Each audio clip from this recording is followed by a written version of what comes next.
What's going on the Vince McMahon front? Well, to tell you the truth, it's kind of interesting, right? Like the Fed itself is trying to do its best to create all of this artificial hype in regards to, oh my god, look at what's happening on the screen. Oh, The Rock came out and now he's a big heel, and oh, he's kind of got the $500 shirt, but now it's a waistcoat, and oh, he's joining up with Roman Reigns. Who knows what that's going to happen? And Cody's going to finish the... Oh my god, I legitimately couldn't care less. Like, it was interesting when The Rock came out and, oh, he's gonna headline WrestleMania. That was never gonna make me tune in to begin with. I was never really a big Rock guy to begin with, and Roman Reigns has put me to sleep for over a decade. I guess he hasn't been around for quite a decade, but the guts of a decade. Remember, I checked back in 2026. I'm sorry, 16. Obviously, can't go into the future. But the Mania leading up to previously the worst WrestleMania 32 in Dallas ever, because AJ Styles, Nakamura were debuting, and it's like, oh yeah, I like those guys. I like them a lot. It'd be a fun time, but no. It was in the midst and the most grating push of Roman Reigns' entire career, and well, him being still just as bad on the microphone really doesn't convince me that this guy is the face of the company. Yeah, you've held the belt for, 3 years? Nobody cares, bro. Nobody's tuning in. Take a look at the ratings. Ain't nobody checking in. Good thing you guys are going to Netflix, so you don't have to report any of that shit going forward, just to see how actually irrelevant you really are. But look at our social media engagement. Nobody gives a shit. You can't eat your phone, stupid. But if the show on the screen was as exciting, interesting, and nefarious as it was behind the screen, well, might have reason to tune in, because there's another layer. There's another layer on top of the Janel Grant lawsuit that involves a wrestling personality from years gone by. And frankly, this one's disgusting. Not for anything that's being alleged, okay? I still think that this is still just Me Too. Accusations run amok, but you have somebody who unfortunately self-deleted back in 2019. It's not her coming forward with any of the accusations. Maybe based on some of the developments here, she would have eventually came forward with something, waiting also for an opportune time. Really seems like legit accusations right now, for sure. But it's not her running with said claims. Obviously, she has been departed for 5 years, which is so wild to think that 2019 wasn't just 2 years ago. Now we're moving into a point in time where it was half a decade ago. Time flies when you're living in this cultural malaise. But it's friends and other parties that are coming forward in order to try to leverage a dead lady's name. This is disgusting, man. Like, this whole lawsuit, remember, this kicked off because allegedly, the way that the media would have you know about this, if you didn't go out and read the 67-page lawsuit, that Janel Grant was signed to an NDA, and after her initial $1 million payment, Vince McMahon stopped paying her short of the $3 million hush money payments. But, in actuality, here's the kicker. Okay, you know who was responsible for making those payments? It wasn't Vince McMahon. Oh, wait, what? No, because Vince signed her. No. TKO, the new holding company, signed Janel Grant to that NDA, and they stopped paying. Oh, after trying to push Vince McMahon off of the board to begin with, and then he stepped back after some accusations just magically started to appear. He had his goodbye Vince, thanks Vince, retirement Vince, and then a few months later, after all of that stuff ended up getting sorted out, he asked for his way back onto the board. Can I listen up, pal? Can I come back to have my board position back? And there unanimously, the board voted against Vince McMahon coming back to the board. And he's like, well, pal, I got news for you.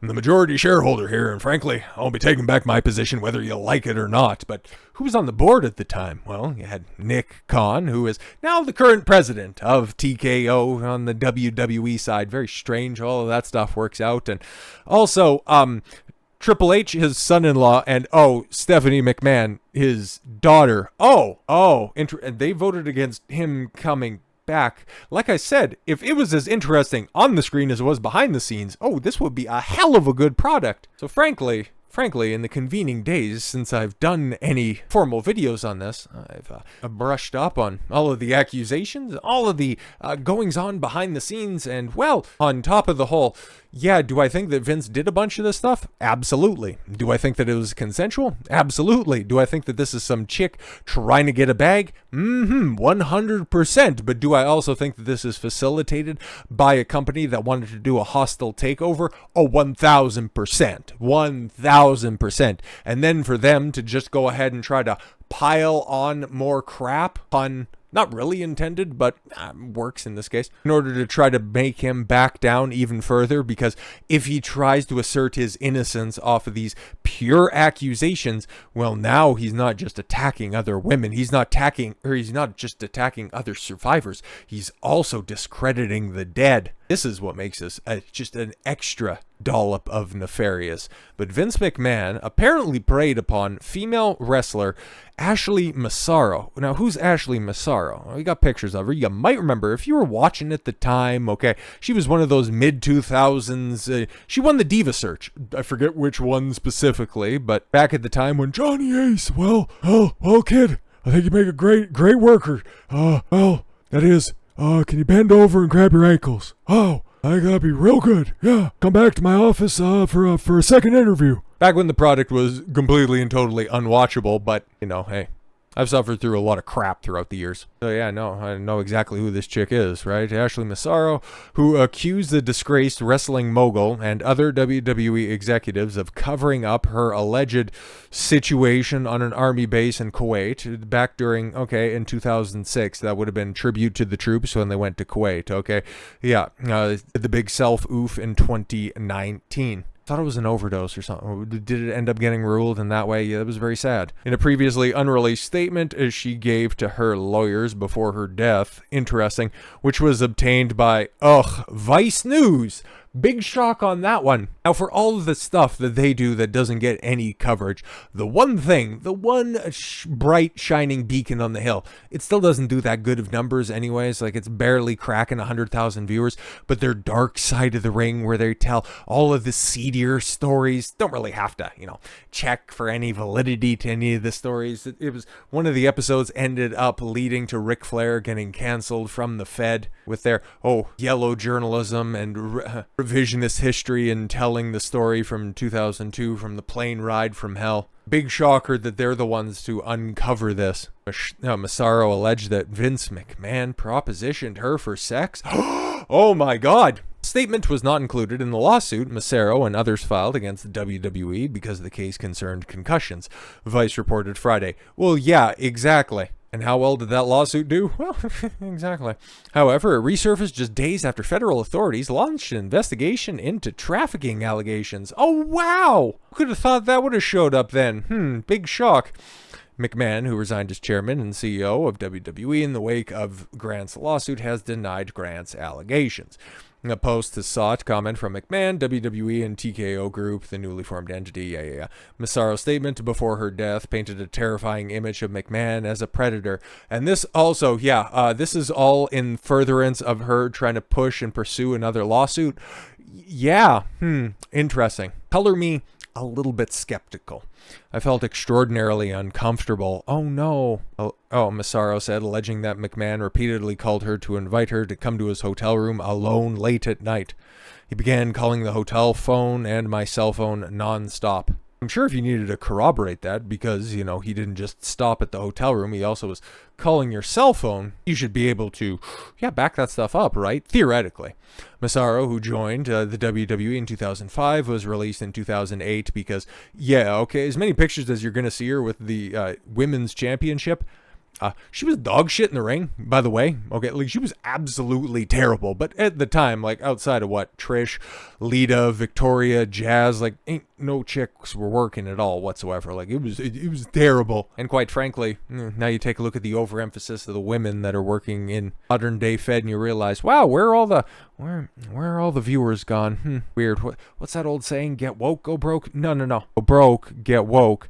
And then, anyways, take a look at what was happening before the acquisition and realize that their, ratings were in the tank and that the USA Network wasn't going to renew their contract, and Fox wanted absolutely nothing to do with re-upping SmackDown. No, all just coincidental, right? Her sworn affidavit also alleges that McMahon and other WWE executive named in Grant's lawsuit, John Laurinaitis, Johnny Ace, told her to keep quiet about the alleged and took place on the Army base in 2006. And yeah, because she's no longer around to tell the story, and she didn't before she passed away. You have to rely on now her friends that are like, what are we doing here? This is terrible. The Fed apparently knew about Massaro's allegations before her self-deletion in 2019, but was not involved in a cover-up. Interesting, claims Johnny Ace's lawyer, despite the promotion insisting Vince McMahon and executives were not informed. Oh yeah, and if you've been paying attention to anything that Johnny Ace's counsel has been saying, oh no, John was also a victim. Vince was forcing him to plow all those women. Like, oh my god, it's very strange. Vince McMahon and other executives such as Johnny Ace knew about Massaro's claims. Laurinaitis' lawyer has claimed WWE issued a statement after Massaro's self-deletion, claiming that they were never made aware of the former wrestler's allegations. However, Johnny's lawyer insisted that this is an outright lie and that his client would cover up the allegations, and said the protocols of privacy for the alleged victim were followed. Which, yeah, okay. You have all of this information. Obviously, this is stemming back from something that apparently happened in 2006. If you want to read further, be my guest. It's just because there's not a lot of traction behind this, they have to keep on trying to rope in more people, just hoping that this makes Vince Buckle settle, just simply quietly go away so they can continue to do what with the Fed, continue to ruin professional wrestling for a modern audience that doesn't care about their product at all. Now you got to rope in Stephanie McMahon, because now you can think, aha, now we can go after Vince's family because he's refusing to buckle. This continues to get more and more scummy the deeper we dig. Stephanie McMahon is accused of taking part in covering up Ashley Massaro's claims made against the Fed as friend of the late wrestler. Yeah, here we go. Claims the company executives show no compassion and no sympathy. They didn't just believe all women back in 2006. They just simply wanted to investigate it. And remember, Massaro was so completely and totally disgusted by what happened in late 2006, she stayed on with the company for another 2 years. Weird. A friend of Massaro has claimed that Stephanie McMahon helped cover up the assault allegations by a former star who took her own life in 2019. 5 years ago, months after the dismissal of her lawsuit claiming wrestling head injuries made her depressed and addicted to painkillers, the former, Playboy model. Oh, right, yeah, and she also got a spot in Playboy. How could I forget that? And wrestling competitor, it's one way to put it, additionally alleged prior to her death, really never came forward with that the Fed had discouraged her from reporting that she had been assaulted on a military base during the Fed's Kuwait tour in 2006. Didn't she even come back for some of the reunions in the aftermath? They had all of those because, oh my god, the Fed in the late 2010s, they were awfully desperate to just bring back anybody. But anyways, McMahon had denied the allegations. Her friend has now claimed McMahon's daughter, Stephanie, made her feel comfortable heading into the boardroom meeting before turning on her and attempting to cover up the star's complaints. All of these aren't claims that anybody can corroborate, but because the friend of somebody who took their own life is making them, well, we have to have compassion and empathy for that. I don't think so.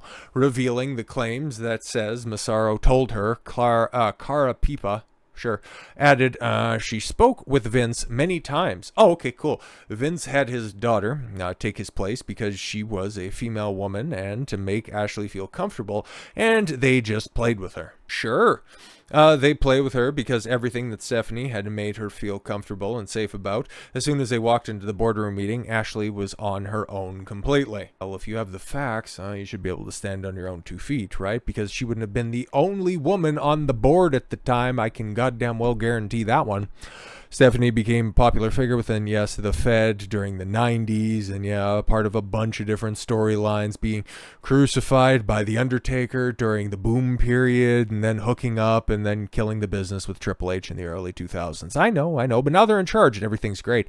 Well, that's there at X8. That's actually not in the 90s. That's very much, what would that have been, 2002? Yeah, you'd go on to Pedigree. But it's funny, all the twists and turns that are going on right now. It's a dirty industry run with a bunch of dirty people.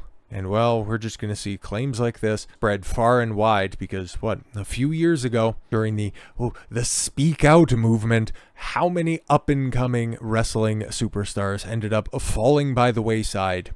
Joey Ryan, because he found now somebody who's actually employed by the Fed. Wow, she was working underage at a bunch of those shows, and he's like, hey, you know what? Hey, let's go do something. She's underage, and he's like, oh God, nope, okay, nope, sorry. And then a couple years later, when she was legal, decided to shoot his shot, and then he was canceled because he waited for her to be like, what? And then Marty Scurll, over the top of that, one of the brightest spots. Okay, the guy who was given the book at ROH, killing it on the indie scene, one of the biggest up-and-coming junior heavyweights in the world, completely and totally knocked off because of somebody who, also used to work for the Fed. Wow, came out with some crazy allegations. And because those ended up working, now we're just bringing them to the mainstream. Sucks, man. It sucks to see something that you used to care about so deeply just be completely and totally rotted from the inside out. Rotted, injected with a lethal dose of social justice poison. So with all that said, thank you all very much for the gift of your time. I've been Don Consuelo. I want you to follow your gut and get after it. Take care, everyone.